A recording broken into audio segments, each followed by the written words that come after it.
Assim diz a palavra do Senhor.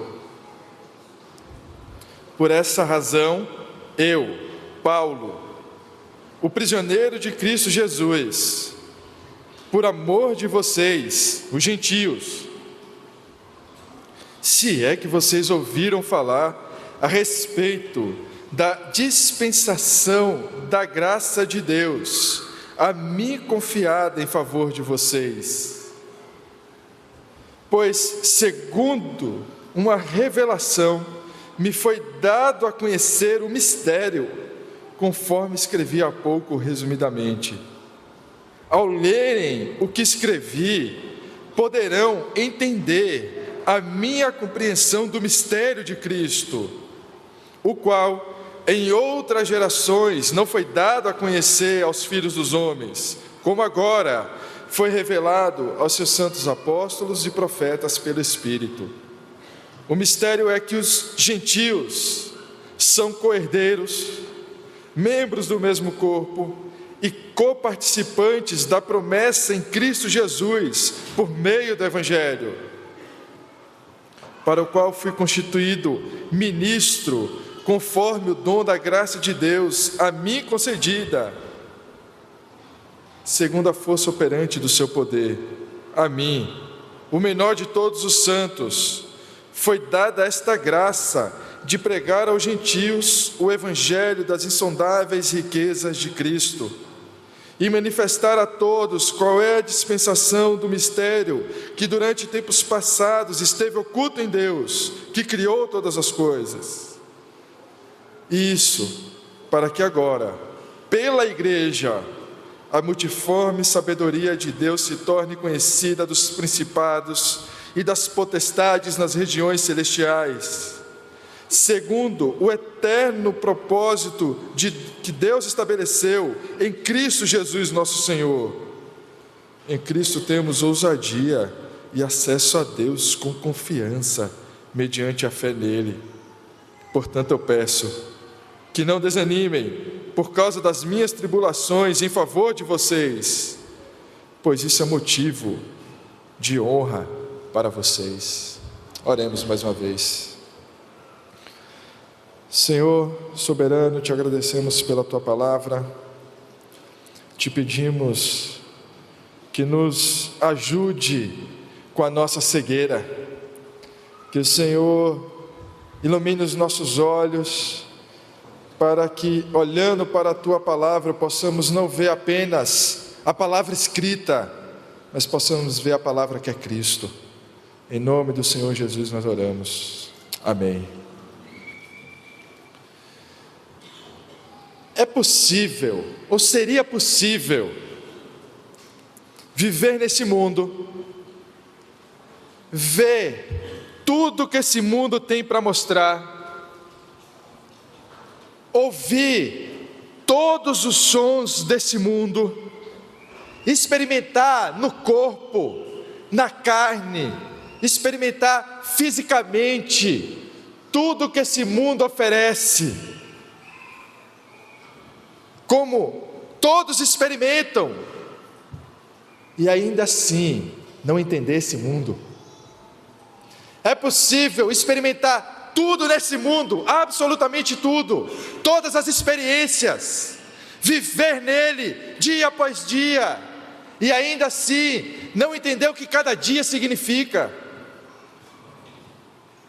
É possível ver as coisas desse mundo e ao mesmo tempo ser cego para o sentido desse mundo.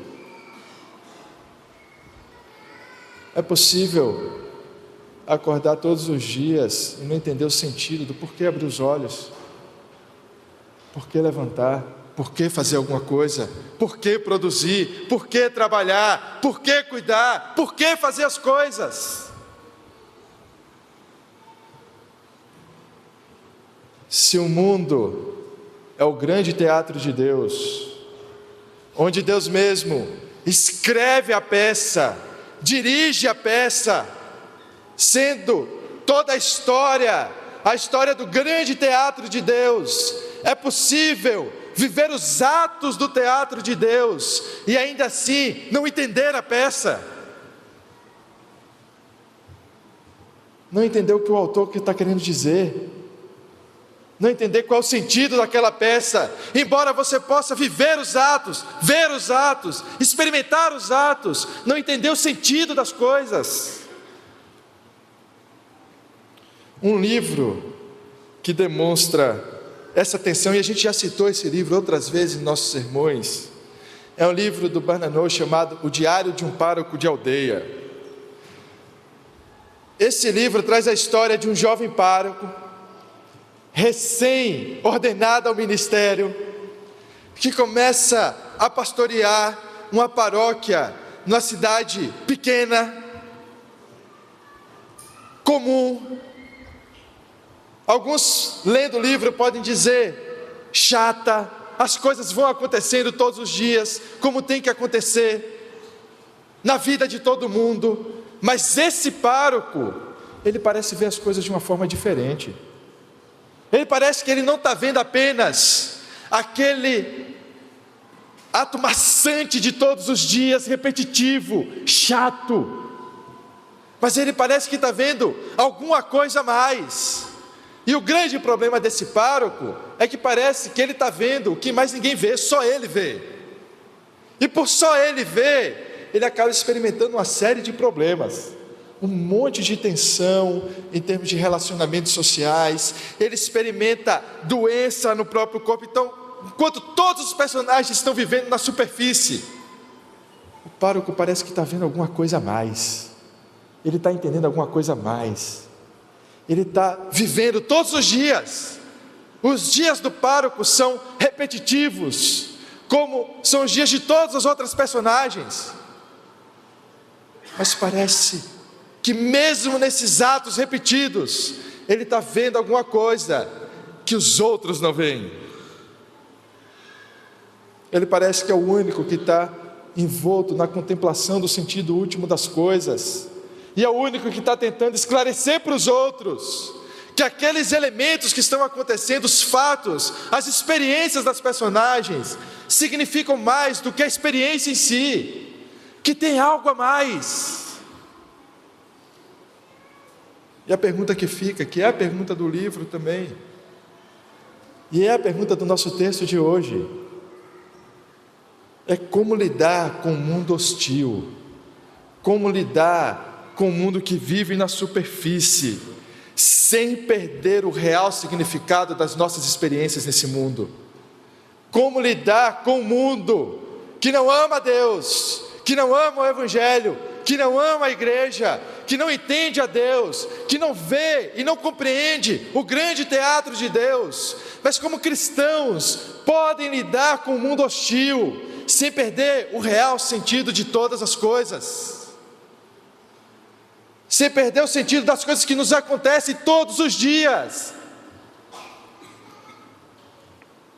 Para responder essa pergunta, nós vamos dividir o nosso texto em 4 partes. Então, o nosso texto de hoje vai ser dividido em 4 partes. E para seguir o padrão da nossa série de sermões, as partes são desiguais. Então, o primeiro ponto é o versículo 1. Só o versículo 1, que eu chamei de a oração. Então, o primeiro ponto, versículo 1, a oração. O segundo ponto é uma sentença longa, que vai dos versículos 2 a 7, que eu chamei de o mistério.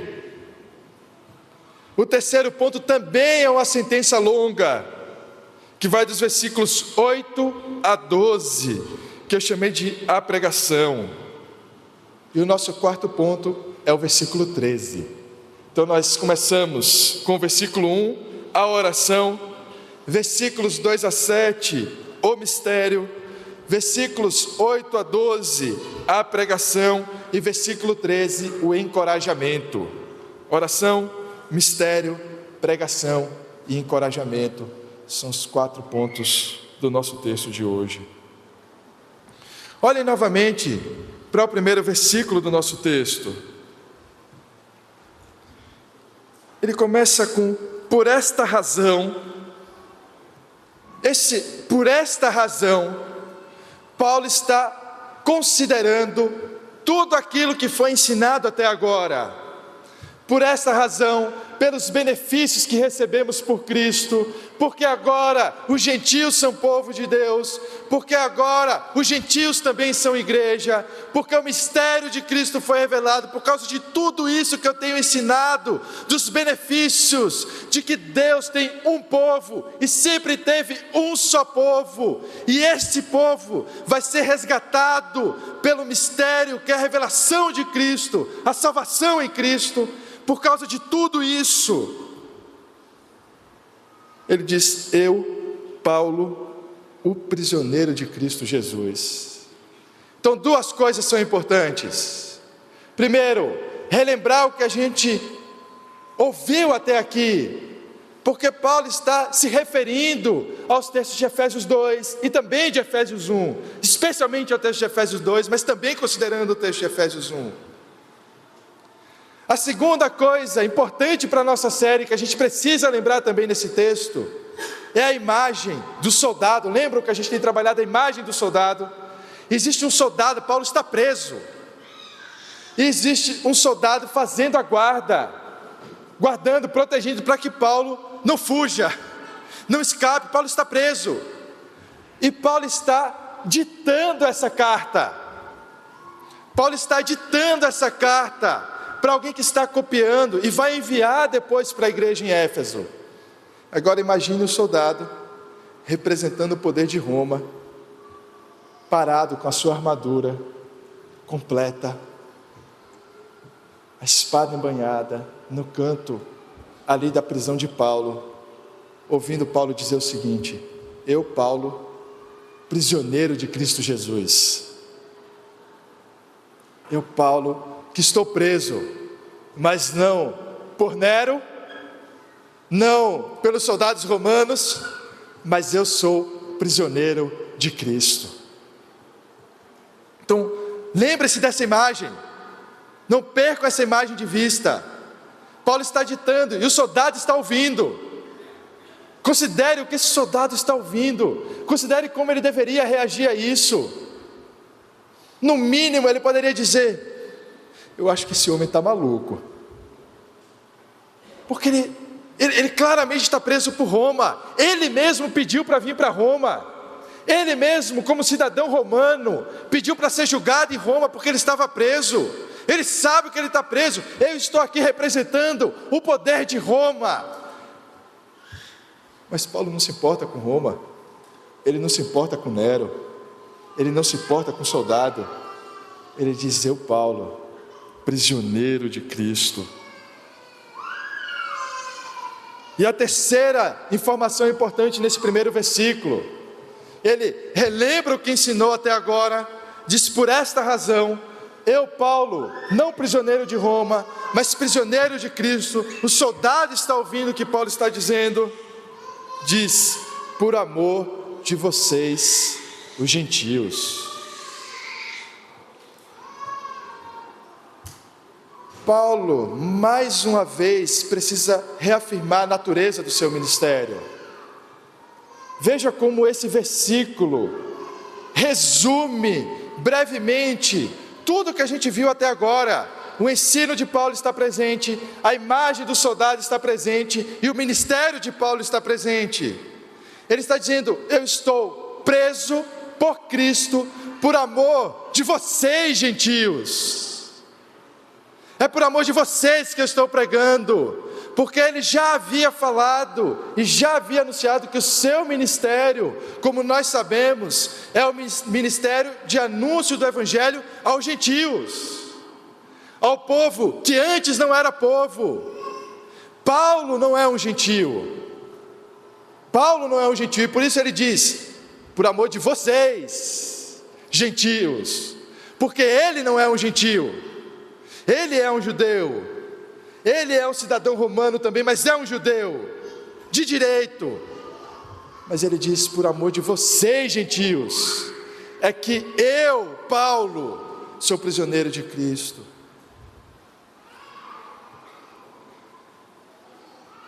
E olhando esse primeiro versículo, considerando o que vai ser dito posteriormente no versículo 2, Parece que Paulo ia fazer uma coisa e de repente ele para no meio do caminho para fazer outra. Vocês não têm essa impressão olhando para o texto? Imagine o seguinte, que ele está ditando essa carta, e enquanto ele está falando, ele lembra de uma outra coisa. A gente também não faz isso? A gente está falando uma coisa, mas espera aí, eu preciso falar uma outra primeiro. Eu preciso falar uma outra coisa primeiro. Ou de repente vem uma ideia na hora, e você começa a simplesmente fazer uma digressão, você começa simplesmente a falar sobre aquele outro tópico, que não era exatamente o que você ia fazer. E aí lá na frente você fecha esse parênteses e diz: espera aí, agora eu preciso retomar o que eu ia fazer antes. Então esse versículo 1, ele não parece conectado com o segundo versículo, porque não está mesmo. É isso que está acontecendo. Paulo ia fazer uma coisa, que era orar, e ele vai orar no nosso próximo texto. Ele tenta começar a oração, mas de repente, e esse é o nosso segundo ponto, o mistério. Quando ele termina a primeira parte, ele diz: se é que vocês ouviram falar a respeito da dispensação da graça de Deus, a mim confiada em favor de vocês. Olha só, eu, Paulo, prisioneiro de Cristo, por amor de vocês, os gentios. Aí de repente vem um parênteses agora. Paulo lembra de outra coisa, e ele diz: se é que vocês ouviram falar. Ele está lembrando provavelmente que muitos naquela igreja em Éfeso não conheceram pessoalmente, não ouviram pessoalmente, ele não pregou para eles pessoalmente, ele não tem certeza se eles ouviram todas as coisas que deveriam ouvir.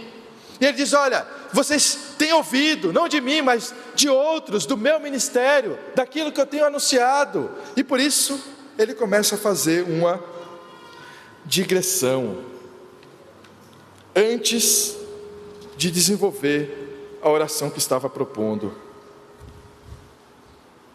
E ele fala da seguinte forma, mais uma vez, versículo 2: se é que vocês ouviram falar a respeito da dispensação da graça de Deus, a mim confiada em favor de vocês. Olha só como a gente lendo esse texto de Paulo, não parece que a gente está vendo alguém que está tentando se fazer de vítima, alguém que quer apontar para os seus sofrimentos. Pelo contrário, quando a gente olha esse segundo versículo, a gente vê um Paulo falando do seu privilégio, de que algo foi confiado a ele, algo foi entregue a ele, ele recebe uma missão, ele recebe uma mensagem, ele recebe algo, e aquele algo é mais importante do que todas as coisas na sua vida. Ele se vê como privilegiado, como alguém preso, que não foi preso só essa vez, mas foi preso várias vezes, como alguém que experimenta tanto sofrimento nessa vida, na carne, na mente, como alguém pode se sentir ainda privilegiado, como um preso pode se sentir privilegiado, como um cativo pode se sentir privilegiado, como alguém que sofre pode se sentir privilegiado, quando entende, assim como Paulo, que a mensagem que recebemos é maior do que Roma, é maior do que Nero, é maior do que a política desse mundo, é maior do que as autoridades desse mundo, é maior do que as alegrias desse mundo, é maior que os sofrimentos desse mundo, é maior do que todo esse universo. Por isso Paulo, embora esteja escrevendo a Éfeso na condição de um preso, ele se vê como um privilegiado, não pela prisão, mas por causa daquilo que ele recebeu. E ele vai falar sobre isso que ele recebeu nos versículos 3 a 5, na sequência do nosso texto. Pois, segundo a revelação, me foi dado a conhecer o mistério, conforme escrevi há pouco resumidamente. Ao lerem o que escrevi, poderão entender a minha compreensão do mistério de Cristo. Paulo recebe uma revelação, ele fala de um mistério, mas não é um mistério como algo obscuro, ou como uma espécie de gnose, aquele conhecimento que é só para iniciados. Paulo diz: olha, eu recebi uma revelação e agora vocês precisam acreditar em qualquer coisa que eu vou dizer para vocês, porque a minha revelação agora, ela é superior a toda outra revelação. Não é isso que Paulo está dizendo. E para vocês entenderem essa revelação, vocês precisam seguir tais rituais, porque só quem segue, é iniciado nos rituais, pode entender a revelação que eu tive, porque ela é uma revelação obscura, difícil de entender. Não é isso? Olha como Paulo trata a revelação. Recebi a revelação, que é um mistério, que há pouco escrevi para vocês resumidamente. Dá para enxergar isso no texto? Olha, escrevi há pouco, resumidamente. Ele não está recebendo uma revelação que ele vai administrar. Ele está recebendo uma revelação que ele entrega para a igreja. Ele está escrevendo para a igreja. Ele está entregando o que ele recebeu para a igreja. Ele recebe a revelação, mas quem administra a revelação é a igreja. O foco não é aquele que recebeu a revelação, mas a igreja que recebe a revelação através do ensino apostólico. Paulo não está recebendo: olha, eu recebi uma revelação que só eu entendo, e se você quer entender também, você precisa fazer exatamente o que eu mandar. Não, ele está dizendo: eu recebi uma revelação, é um mistério, e vocês podem ler, e lendo, vocês vão entender o que eu escrevi. Quando vocês lerem o que eu escrevi, vocês vão entender o que eu quero dizer por mistério. O mistério que Paulo fala não é a ideia do ocultismo, daquilo que é obscuro, mas é o mistério daquilo que é grande demais, daquilo que não se pode compreender, daquilo que a mente humana era incapaz de imaginar, daquilo que nenhum homem poderia escrever, poderia imaginar, poderia conceber. É um mistério. É um mistério porque não cabe na nossa razão. É um mistério porque a gente não consegue explicar. É um mistério porque a gente nunca imaginaria isso. É um mistério porque é grande demais. Aquilo que a igreja recebe é algo grande demais. Aquilo que nós recebemos através do ensino apostólico não é apenas sabedoria, não é apenas instrução moral, mas é a própria vida. Não é apenas um livro de regras, usos e costumes, não é apenas um manual de como viver, mas é um manual de como ressuscitar. Aquilo que a gente recebe é a maior coisa que poderíamos receber, e esse é o grande mistério. É a grandeza das coisas, a grandeza da mensagem que recebemos, a grandeza da mensagem que os profetas anunciaram, que os apóstolos anunciaram e que a igreja anuncia. O mistério não pode ser oculto, porque o mistério brilha na encarnação do Verbo. Em Cristo, o Deus invisível passa a ser visto. Ou a gente não lembra quando os discípulos perguntam: Senhor, mostra-nos o Pai. O que Jesus responde? Eu estou há tanto tempo com vocês, há tanto tempo eu estou aqui, e a essa altura do campeonato vocês dizem: mostra-nos o Pai. Vocês ainda não entenderam que quem vê a mim, vê ao Pai. Quem me conhece, conhece ao Pai.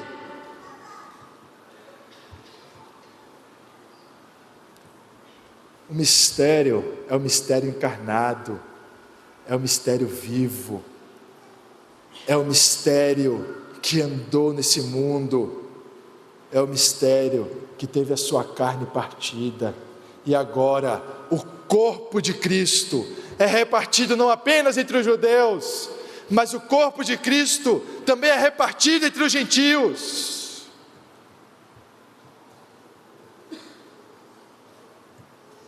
Então Paulo não está falando de um mistério no sentido obscuro, porque senão ele não diria, por exemplo, o próprio versículo 4, se você observar mais uma vez: ao lerem o que escrevi, poderão entender a minha compreensão do mistério de Cristo. Então, se fosse algo oculto, se fosse algo obscuro, se fosse algo inacessível, ou acessível apenas para poucos iniciados, ele não escreveria numa carta circular, que vai passar pela igreja de Éfeso, mas que provavelmente passou por várias igrejas, dizendo: olha, ao lerem o que escrevi, vocês já vão entender qual é a minha compreensão de mistério.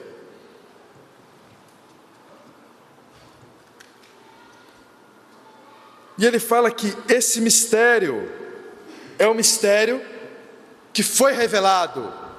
Olha só como ele fala disso no versículo 5. Ao lerem o que escrevi, poderão entender a minha compreensão do mistério de Cristo, o qual, em outras gerações, não foi dado a conhecer aos filhos dos homens, como agora foi revelado aos seus santos apóstolos e profetas pelo Espírito. Ele diz: a qual em outras gerações não foi dado a conhecer aos filhos dos homens, mas agora foi revelado através do Espírito aos profetas e aos apóstolos. Existem 3 paralelismos só nesse versículo, paralelismos que chamamos de paralelismos antitéticos, que são de ideias antagônicas. Ele diz: em outras gerações, e no paralelismo seguinte ele diz: mas agora, antes e agora, estava oculto, foi revelado aos filhos dos homens, aos profetas e aos apóstolos. E olha que interessante, ele fala dos profetas. Esse mistério que foi revelado, não foi revelado apenas a Paulo, mas Paulo está ligado àquilo que também foi falado pelos profetas, pelos apóstolos. O mistério não era a inclusão dos gentios, o mistério era como os gentios seriam incluídos. Não é essencialmente a inclusão dos gentios que significa o mistério, mas como isso se daria, porque os profetas já falavam dos gentios sendo salvos. Isaías já fala dos gentios sendo salvos. Gênesis já diz que pelo povo da promessa, todos os povos serão abençoados. Por exemplo, abram rapidamente, só para a gente conferir isso, em Isaías 49.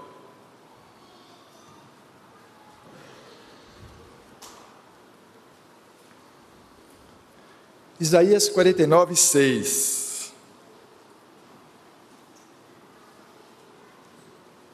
O texto diz assim: sim, ele diz, para você é muito pouco ser o meu servo para restaurar as tribos de Jacó e trazer de volta o remanescente de Israel. Farei também com que você seja uma luz para os gentios, para que você seja a minha salvação até os confins da terra. Então, quem nós temos só nesse versículo? O remanescente de Israel, mas temos também os gentios e a salvação indo até os confins da terra. Então já existia o anúncio, a revelação aos profetas de que os gentios também receberiam a salvação. O grande mistério é como um povo que não é povo pode agora se tornar povo? Como aqueles que antes eram vocês podem se tornar nós? Como aqueles que antes eram estranhos, sem esperança, sem vida, mortos em seus delitos, mortos em seus pecados, mortos em suas iniquidades, agora podem ser ressuscitados, e não só ressuscitados, adotados, Como um povo que antes não tinha esperança, pode agora ter esperança. Como mortos, agora podem viver eternamente. Esse é o mistério. Esse é o mistério. É isso que não cabe na nossa razão. É isso que a gente não consegue entender. Como é possível que nós tenhamos recebido aquilo que não deveríamos receber? Como é possível que a gente receba misericórdia e não justiça? Como é possível que Deus nos salve? A mim. Como é possível?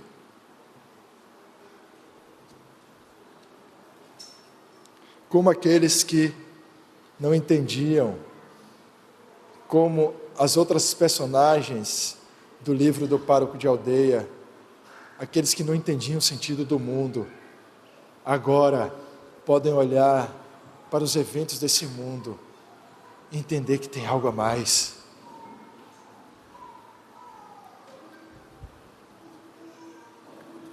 Paulo vai esclarecer isso. Paulo vai trabalhar isso exatamente no versículo 6. E ele vai tornar explícito o que é o mistério. Tornar explícito, vocalizar o que é esse mistério. Dizendo, o mistério é que os gentios são co-herdeiros, membros do mesmo corpo e coparticipantes da promessa em Cristo Jesus, por meio do Evangelho. Então existem três coisas aí. Três coisas. Os gentios são co-herdeiros, eles são membros do mesmo corpo e eles são coparticipantes da promessa. Se você prestou atenção nos sermões anteriores, você vai lembrar que o Jonas falou de uma partícula do grego, que é o sim, que significa união, juntar, inclusão. E essas três palavras que estão aí, co-herdeiros, membros do mesmo corpo e coparticipantes da mesma promessa, são três sims: sinklenonoma, sissoma e simetosha. São três sims. Isso quer dizer que eles estão dentro da mesma herança, eles estão incluídos dentro da mesma herança, eles estão incluídos, eles estão dentro do mesmo corpo. A imagem é do corpo, e os gentios agora são parte do mesmo corpo, incluídos no mesmo corpo, e também são co-herdeiros, estão juntos, estão incluídos na mesma promessa. E aqui a ideia da promessa do Espírito. Esse é o grande mistério. E olha só, ele vai dizer exatamente como isso se dá. Tudo isso em Cristo e por meio do Evangelho. Esse é o mistério. Como eles podem ser coparticipantes, co-herdeiros e fazer parte do mesmo corpo. E ele vai dizer: isso só acontece por causa da união com Cristo, por meio do Evangelho. O Evangelho é o instrumento da união. A união é o poder para salvar. A união com Cristo é o poder que faz com que mortos ressuscitem. Mas o Evangelho é o instrumento da união. O mistério é que agora, esses que não eram povo, estão unidos a Cristo, através do instrumento que é o Evangelho, da ferramenta que é o Evangelho. A igreja carrega a única ferramenta nesse mundo que pode ressuscitar mortos de uma vez por todas. Já pararam para pensar nisso? A mensagem que você carrega, a mensagem que você tem, a mensagem que tantas vezes você tem vergonha de falar, a mensagem que tantas vezes você tem vergonha de ser rejeitado por ela, é a única mensagem que pode dar vida de verdade àqueles que estão mortos, cegos, porque só o Evangelho pode unir alguém a Cristo, e só alguém unido a Cristo pode ser co-herdeiro, membro do mesmo corpo, coparticipante das promessas. só unidos a Cristo, através do Evangelho, a gente pode entender de verdade essa vida.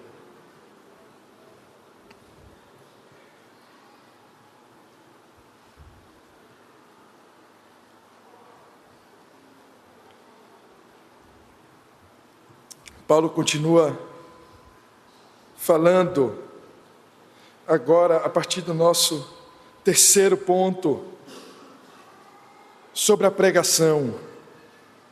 E Paulo falou no primeiro ponto, ele começou tentando iniciar a oração.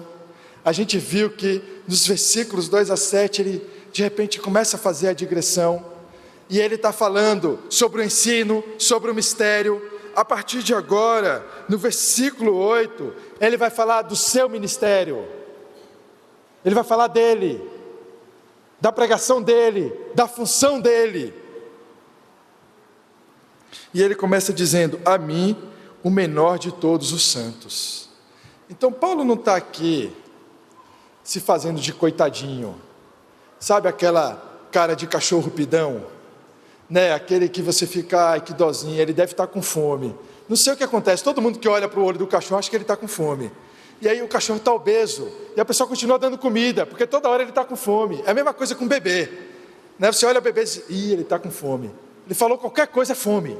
Então imagine que Paulo não está aqui fazendo aquela cara de coitadinho, olha como eu sou necessitado, como eu sou uma pessoa humilde, ai, quem sou eu para falar disso?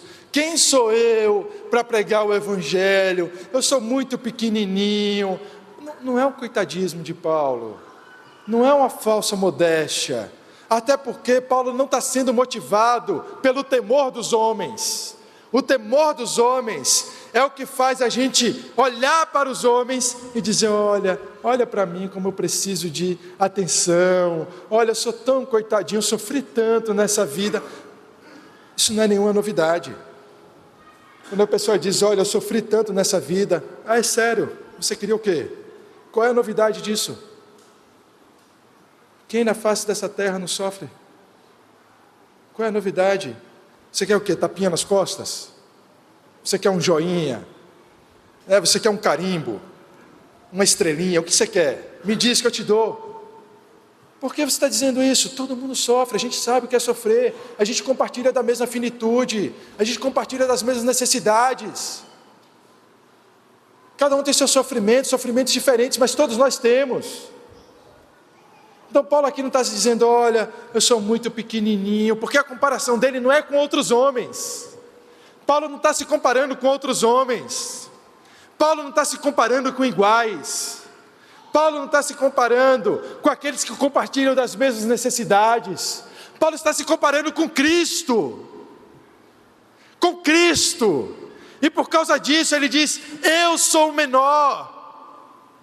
Eu sou o menor de todos, porque a mensagem que eu recebi é grande demais. O Cristo que eu recebi, o mistério que eu tenho anunciado é grande demais.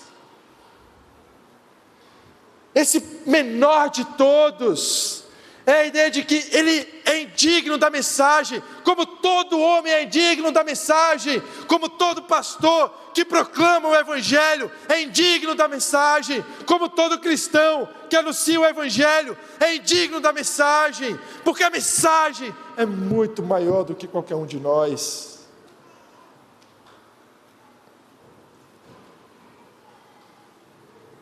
Tanto é que na sequência, quando ele diz: a mim, o menor de todos os santos, foi dada esta graça de pregar aos gentios, e ele qualifica a mensagem que ele recebe: das insondáveis riquezas de Cristo. Qual é a comparação que ele está fazendo? Não é com outros homens, mas é com o Evangelho, com a mensagem que ele recebeu, com o mistério que ele recebeu, com Cristo que ele recebeu. Ele qualifica dizendo que essa mensagem é rica e insondável, é inalcançável, não dá para a gente esgotar, não dá para a gente esgotar o Evangelho. É muito estranho quando alguém diz assim: olha, eu sou um especialista do Evangelho. Quer saber qualquer coisa do Evangelho, é só me perguntar, porque eu sei tudo do Evangelho. Se a pessoa diz isso, já demonstra que ela não entendeu nada do Evangelho, absolutamente nada, porque aqueles que entendem o anúncio do Evangelho, entendem que ela é inesgotável, é insondável, não dá para compreender, é rica e sempre será rica.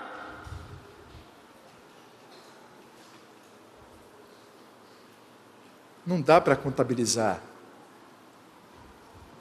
não dá para a gente encerrar em um livro o conteúdo do Evangelho. O Evangelho é inesgotável, porque a fonte do Evangelho é o próprio Deus, e o conhecimento de Deus, ele não se esgota, ele não termina, ele não se encerra, ele continua, seja na nossa vida presente, na nossa peregrinação, seja nos céus, nós seguiremos conhecendo a Deus, apreciando, amando o Evangelho. Depois de qualificar a mensagem,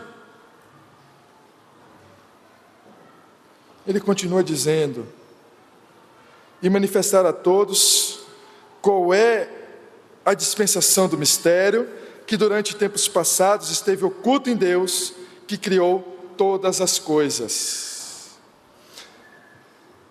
O que Paulo está querendo transmitir aqui para a igreja em Éfeso é que a ideia da revelação, ela não é compatível com a compreensão de que, porque foi revelado naquele momento, acontece exatamente naquele momento. Deixa eu explicar. Eu estava exatamente reverberando esse ponto ontem do sermão, na revisão do sermão, com o Bento e com o Júlio. E o que eu estava tentando explicar para eles é que aquilo que é revelado é aquilo que se torna claro naquele momento, mas não significa que aconteceu naquele momento. Está acontecendo, mas a gente não conseguia entender. A revelação, ela ilumina o que já estava acontecendo. Eles até deram um bom exemplo, que é o exemplo de alguém que está assistindo um filme, e você está assistindo o filme, muita coisa está acontecendo no filme, tem muita coisa acontecendo ali, e você não consegue ligar todos os pontos, você não consegue entender exatamente, e aí você começa a tentar adivinhar. Essa é uma das partes mais divertidas, né? A gente começa a tentar adivinhar, e aí quando a gente acerta, a gente diz: olha, eu sabia, eu descobri. Mas os filmes bons mesmo, são aqueles que a gente diz: eu não esperava isso vindo, eu nunca imaginei que ia ser esse o caminho. Então, olha, foi uma surpresa. Isso a gente chama de quê? Plot twist. É a ideia, aquela ideia que muda todo o significado do que já estava acontecendo, mas é um fato que ilumina aquilo que já estava acontecendo, aquilo que está acontecendo desde o começo do filme. O problema é que você não entendia, você não estava entendendo o que aqueles fatos significavam, mas agora, com a nova revelação, vocês agora entendem o que já estava acontecendo.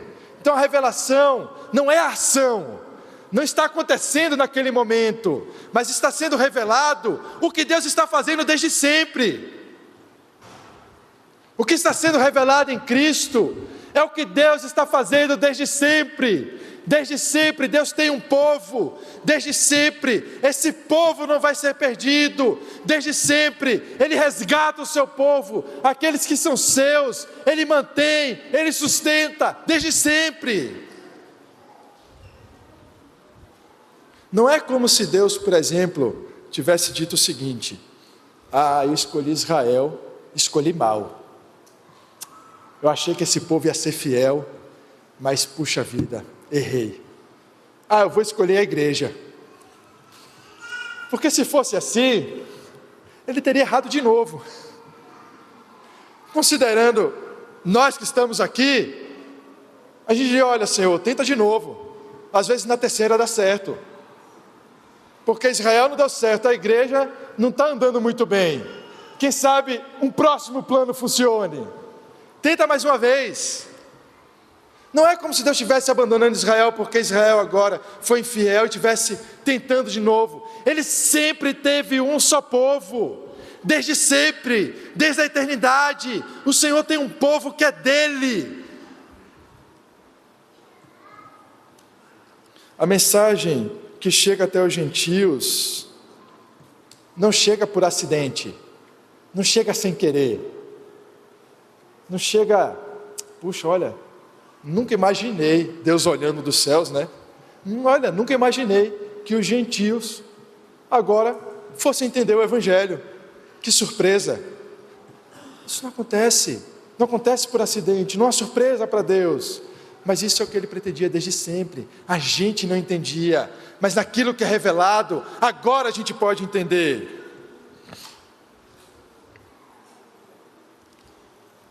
Então Paulo fala do seu ministério, e agora ele muda o foco novamente. Olha só para o versículo 10. Então Paulo está falando do mistério, depois ele fala do seu ministério como pregador, mas agora ele está falando também dos efeitos da pregação dele. E quando ele fala dos efeitos da pregação dele, ele muda dele para a igreja. E isso para que agora, pela igreja, não é por ele, mas pela igreja, não é apenas pelos apóstolos, mas pela igreja, não é por um grupo de iniciados, mas pela igreja, não é para uma etnia, mas pela igreja. O foco é a igreja, não é um grupo restrito, não é um homem que recebe, mas é a igreja. A gente precisa lembrar que nós temos repetido que o foco para ler o texto de Efésios é sempre o foco da eclesiologia, é sempre a leitura eclesiológica. O Jonas falou lá no primeiro sermão que o mergulho em Efésios é um mergulho na igreja, na eclesiologia. O importante aqui não é o ministério de Paulo, mas a igreja. O centro aqui não é Paulo, é a igreja. A igreja é o mais importante, porque é a igreja que recebe o mistério, a igreja que Deus fez como aquilo que satisfaz Ele, e não só Deus fez a igreja para satisfazer o próprio Deus, Deus fez da igreja a sua boca. A igreja é a boca de Deus nesse mundo. Por isso que é um crime terrível a gente tratar a igreja apenas como convívio social, apenas como um lugar para recarregar as nossas energias. Essa semana foi muito difícil, eu vou na igreja para recarregar as minhas energias e me preparar para a minha semana. Não, meu irmão, a igreja não é terapêutica, a igreja não é para você vir fazer terapia, isso você faz em outros lugares. A igreja é para anunciar o Evangelho, não é para recarregar sua energia, é para te mostrar o que esse mundo é de verdade, é para não deixar você esquecer o que essas coisas significam, é para você não esquecer o real significado das coisas que você experimenta nesse mundo, é para você não ficar preso a esse mundo, a ponto de esquecer a mensagem que você carrega.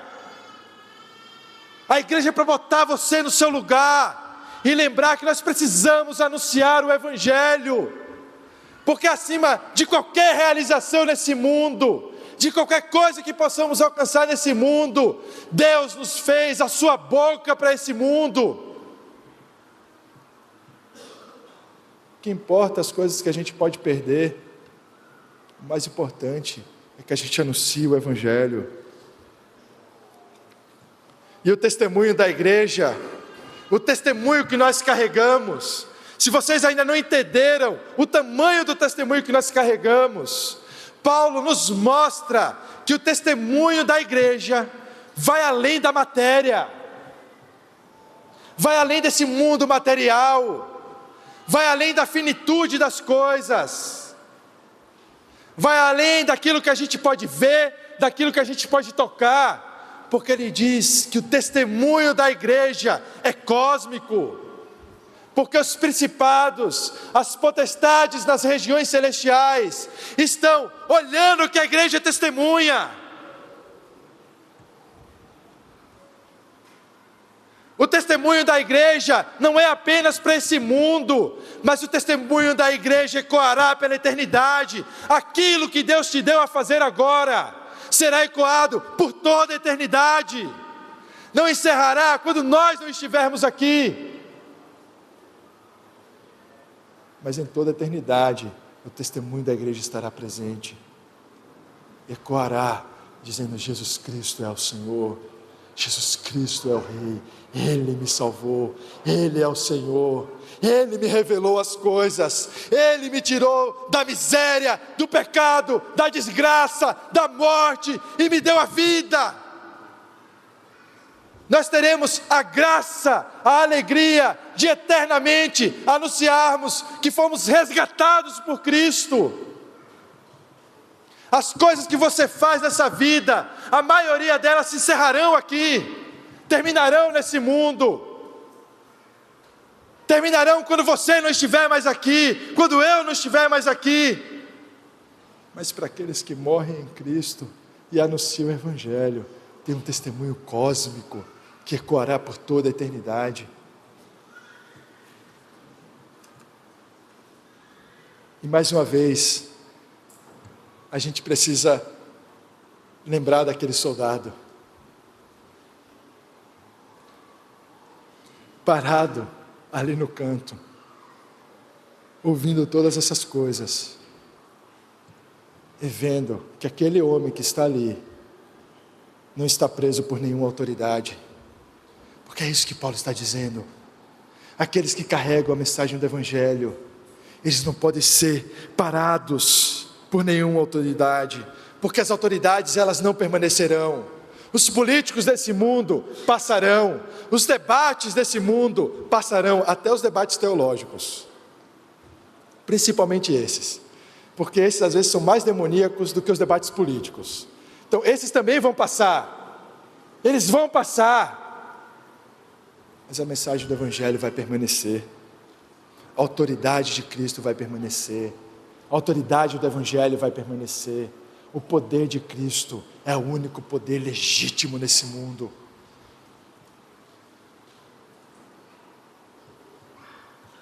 E mais uma vez, aquele soldado está ali, parado,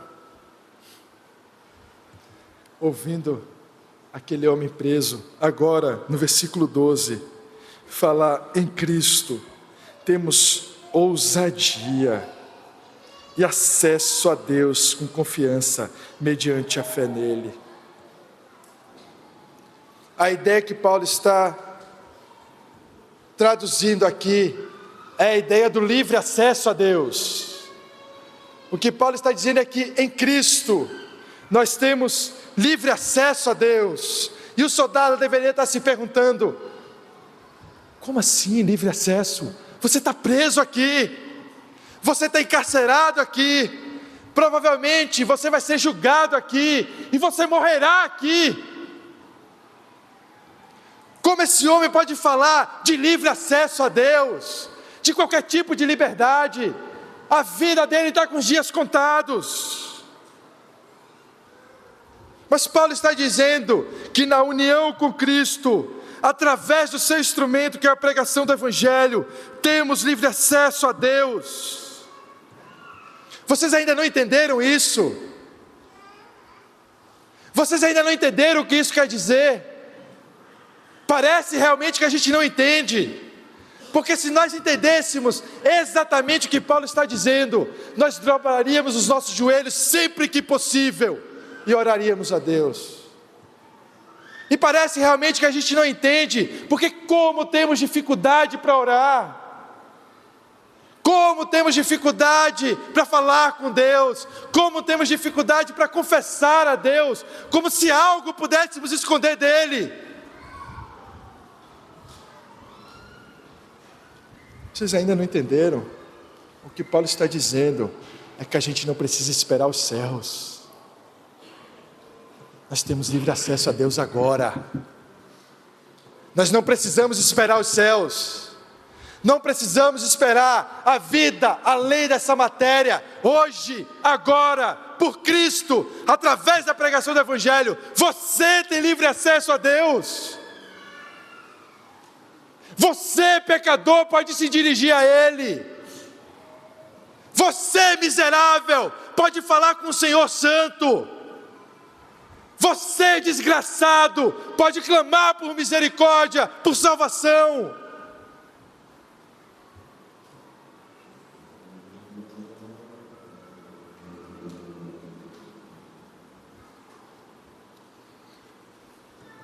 Um crente que entende isso,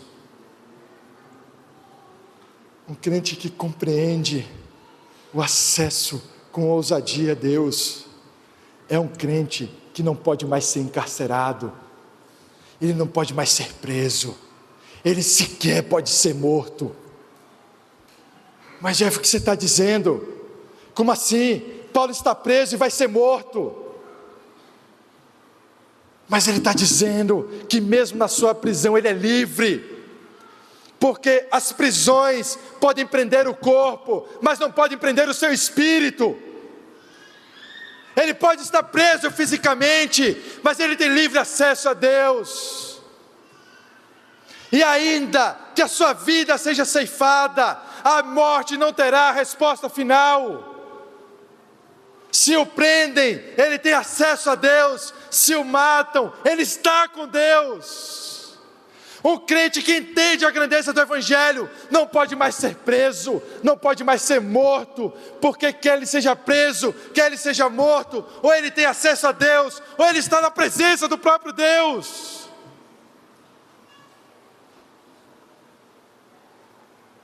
O que a gente tem feito com isso? Olha o que o Senhor tem nos dado. Olha o privilégio que você tem.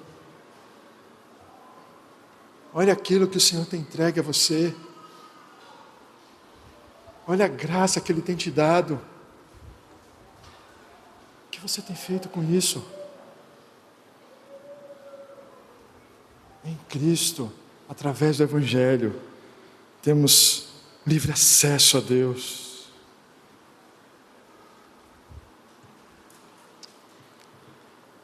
E o nosso quarto ponto, e último ponto, que é o último versículo. E nesse versículo, se ele falou dele, depois ele falou da igreja, agora nesse último versículo ele fala dele e da igreja. Percebam, porque eu peço que não desanimem por causa das minhas tribulações em favor de vocês, pois isso é motivo de honra, de glória para vocês. De novo, o eu, Paulo, e o vocês, igreja. Eu, Paulo, e vocês aqui agora, é vocês, igreja. Não é vocês, gentios, mas é vocês, igreja. Ele está falando dele e da igreja.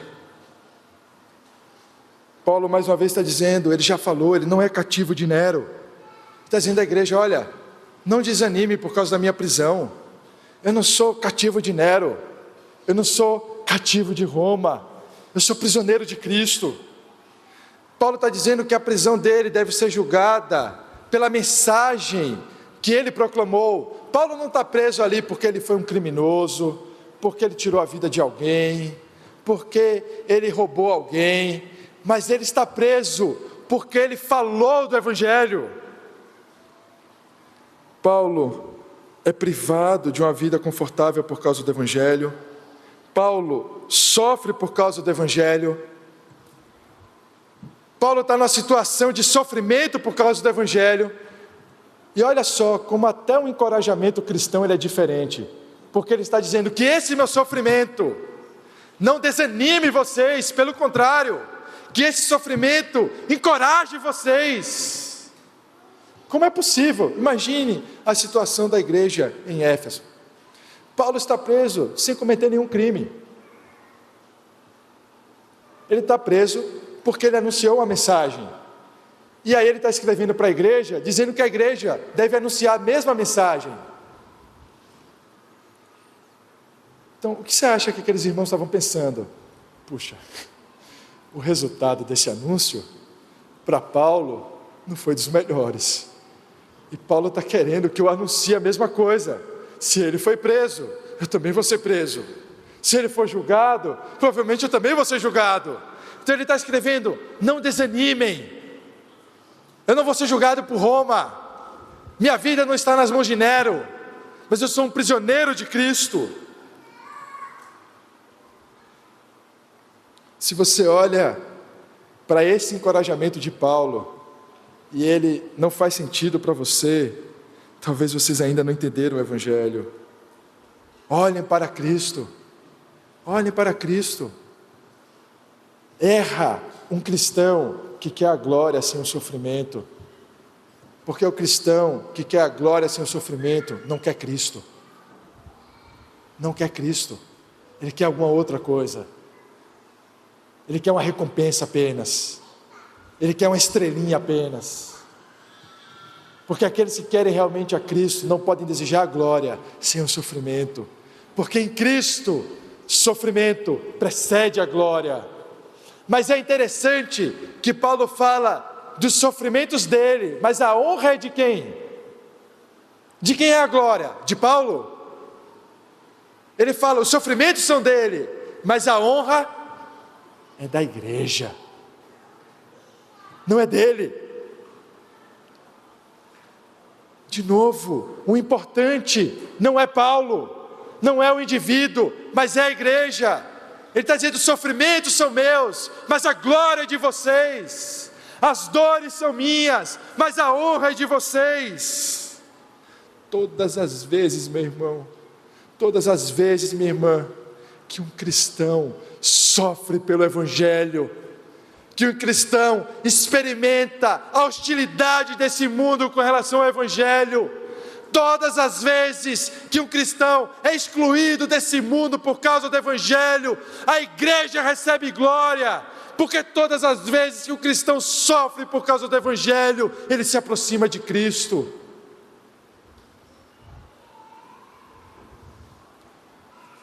O Evangelho é tão grande que mesmo os nossos sofrimentos contribuem para nos parecermos mais com Cristo. Os nossos sofrimentos servem de glória, os nossos sofrimentos servem de honra. Para aqueles que não seguem a Cristo, os sofrimentos não fazem sentido, e não fazem mesmo. Não existe sentido no sofrimento, é só dor e nada mais, é só privação e nada mais. Mas para aqueles que olham para Cristo, sabe que no sofrimento a igreja recebe glória, porque é no sofrimento que nós nos parecemos mais e mais com Cristo.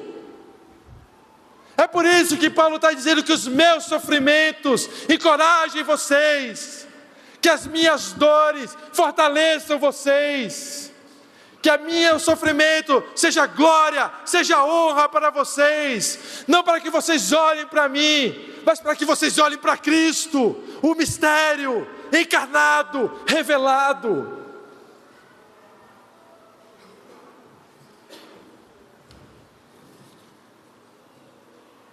E nós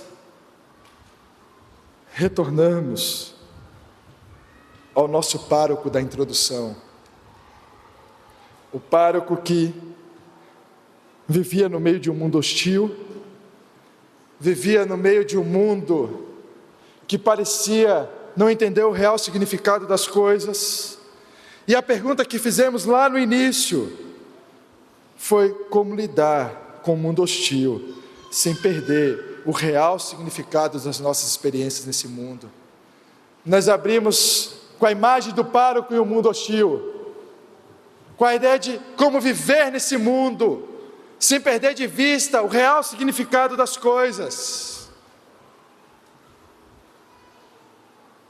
E esse pároco, lá no final do livro, depois de todos os sofrimentos, de tudo que ele experimentou, de todas as tensões, ele termina esse livro com uma frase, dizendo: que importa, tudo é graça. Assim ele termina, dizendo o que importa, falando dos seus sofrimentos, falando das suas dores, mas ele diz que importa, tudo é graça.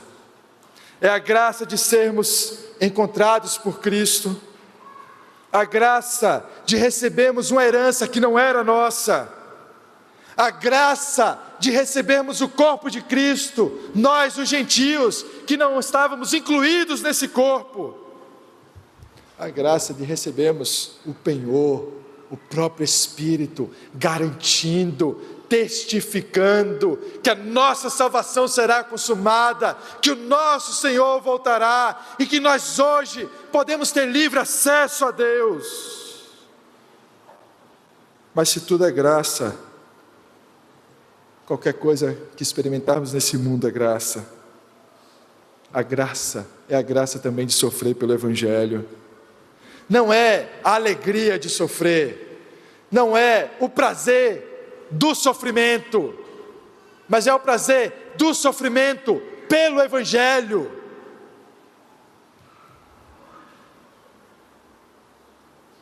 Porque se sofremos pelo Evangelho, tudo vale a pena.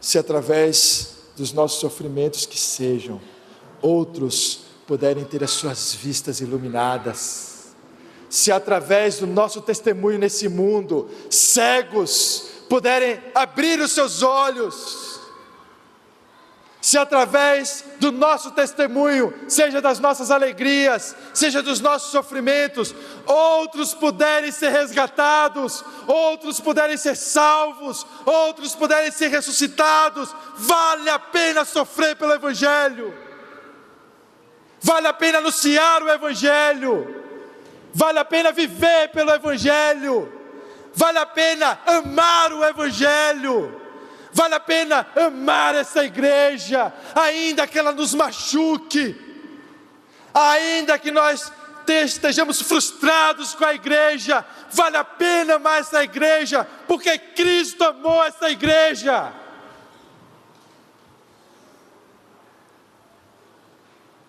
Se você está em Cristo, tudo é graça.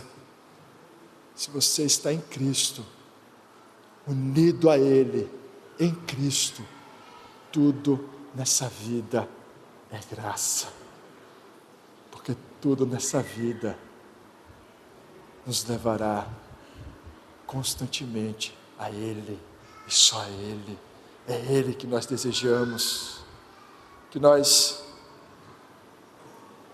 não desejamos nada mais nesse mundo, além de que pelas nossas alegrias, pelos nossos sofrimentos, o Evangelho seja conhecido. Vamos orar.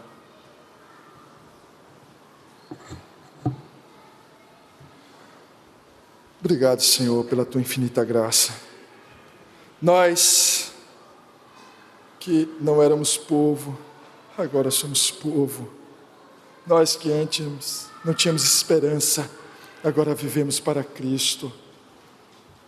Que o Senhor restaure os regenerados que aqui estão, e que tantas vezes no curso dessa peregrinação, perderam de vista o real significado dessa vida, começaram a imaginar que o que vale nessa vida são as nossas realizações, e esqueceram que já recebemos o que é mais valioso, as insondáveis riquezas de Cristo, o mistério que nos une a Ele através do Evangelho.